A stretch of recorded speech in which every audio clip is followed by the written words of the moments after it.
Visité el barrio en lo que pude, en estas cuadras, y el ejemplo del programa, las demostraciones del programa, puntuales en 2 casas,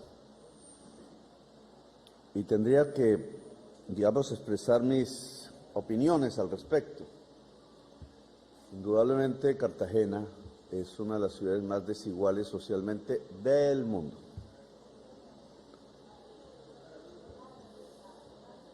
Si se pudiera medir la fortuna de quienes son propietarios del centro histórico hoy, la distancia sería inconmensurable, creo que sería la más desigual de todo el planeta Tierra.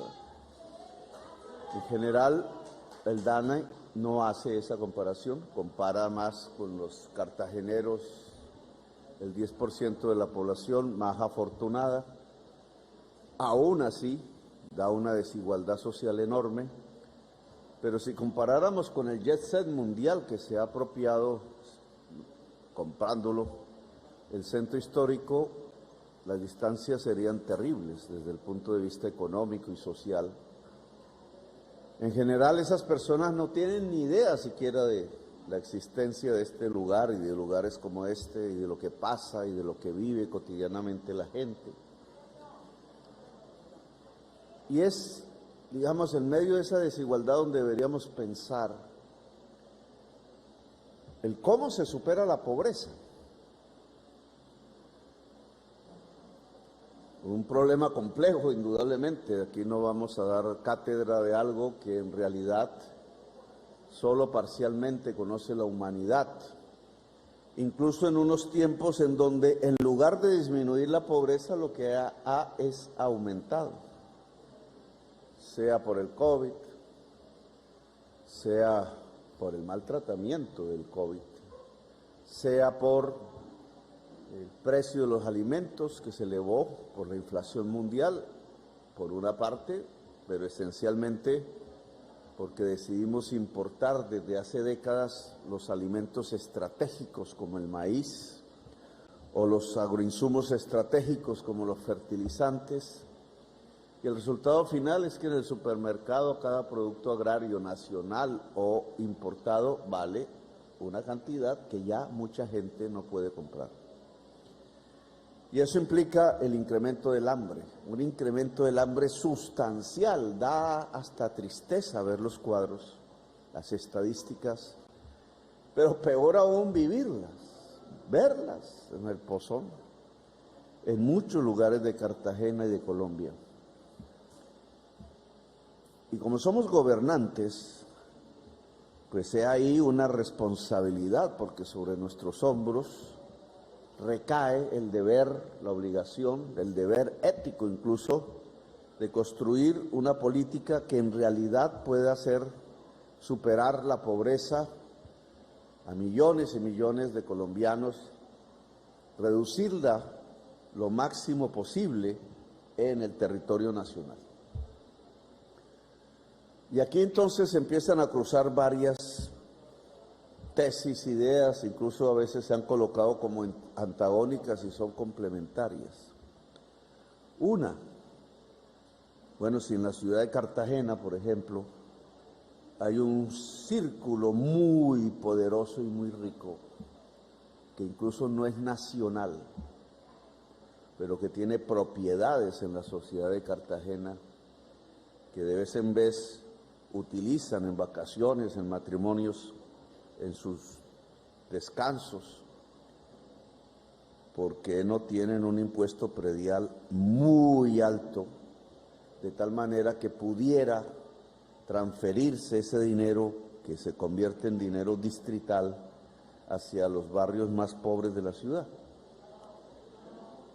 Esta discusión local, obviamente local, porque es un tema que tiene que ver es con el Consejo Municipal, con la información que tenga la ciudad sobre este tipo de propiedades del estrato Super 10, que no es nacional, le llaman la segunda vivienda, pero que perfectamente podrían, gracias a la belleza de la ciudad, su poder turístico, su atractivo que ha generado esos crecimientos inmobiliarios.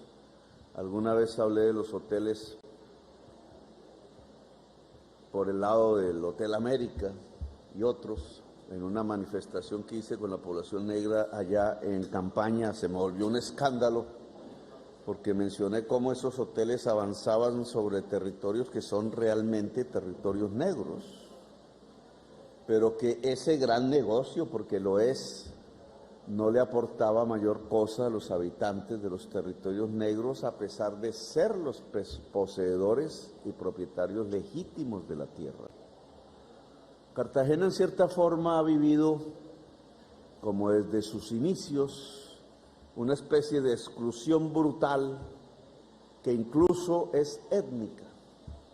Antaño la esclavitud, hoy una nueva esclavitud, porque vivir en las condiciones que hemos visto en una casa de 10 metros cuadrados, sin ninguna posibilidad de dignidad, sin baño, sin cocina, con 5 niños allí metidos, etcétera, pues esas condiciones de vida son las mismas que tenían los esclavos en la época colonial. Es una nueva esclavitud. Y han pasado unos siglos. ¿Por qué en esos siglos no hemos superado esos problemas? Básicamente porque quienes han gobernado a Colombia no les interesan esos problemas. Esos no son sus problemas.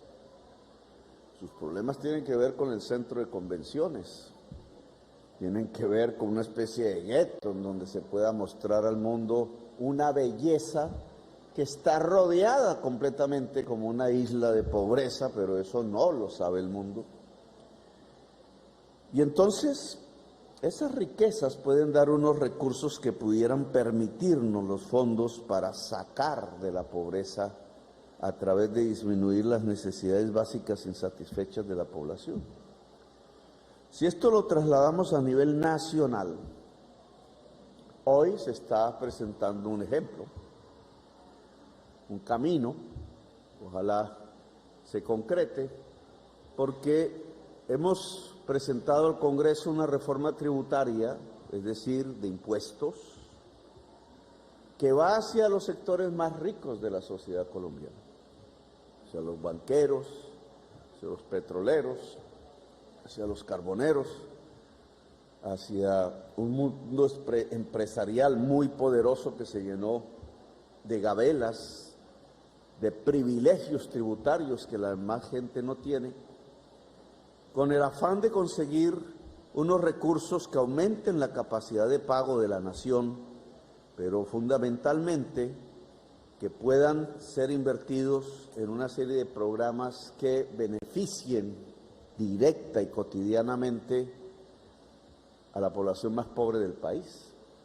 Si de los sectores más ricos salen unos recursos que se invierten en los sectores más pobres, lo que estamos construyendo es igualdad. Sobre esa tesis caen muchas críticas, algunas válidas, otras no.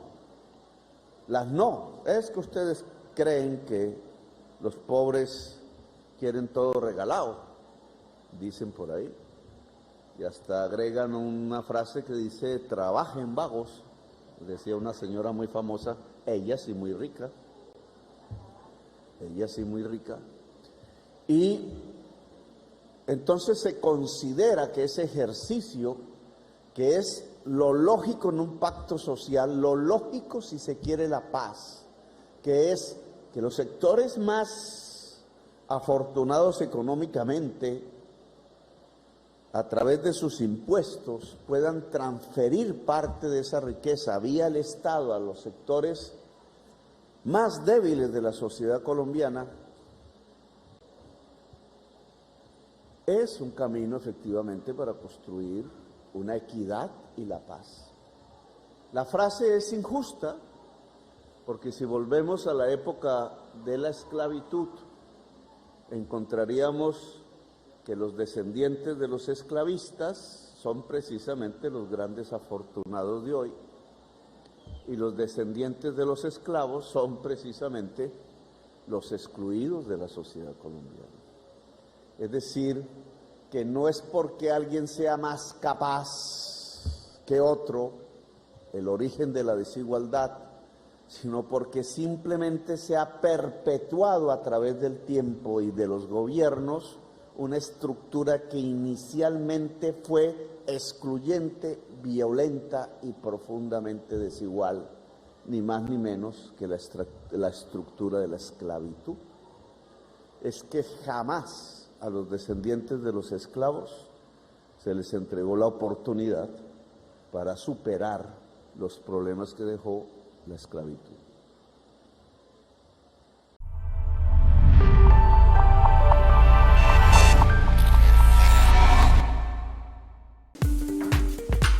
Hola, bienvenidos al Tercer Canal. Síganme. En más de un año de creación hemos podido acercarnos cada vez más a la Colombia profunda. Gracias. Y poder acompañar el sentimiento popular de una generación que quiere que la dignidad se vuelva costumbre. Ustedes, los seguidores del Tercer Canal, son la razón por la cual nosotros podemos seguir realizando nuestro trabajo día a día. Gracias a sus aportes a nuestras líneas Nequi y DaviPlata, podremos seguir llegándole a millones de colombianos la información de nuestra agenda alternativa. Y recuerden suscribirse a nuestro canal de YouTube para recibir todas las notificaciones de nuestros contenidos.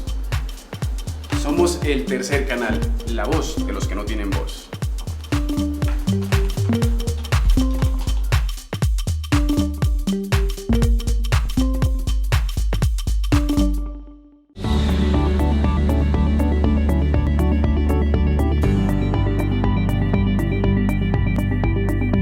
Búscanos en YouTube. Selecciona tu video favorito. Suscríbete a nuestro canal. Activa la campanita de notificaciones. Puedes donar fácilmente para que continuemos con nuestro trabajo. Somos el Tercer Canal, la voz de los que no tienen voz.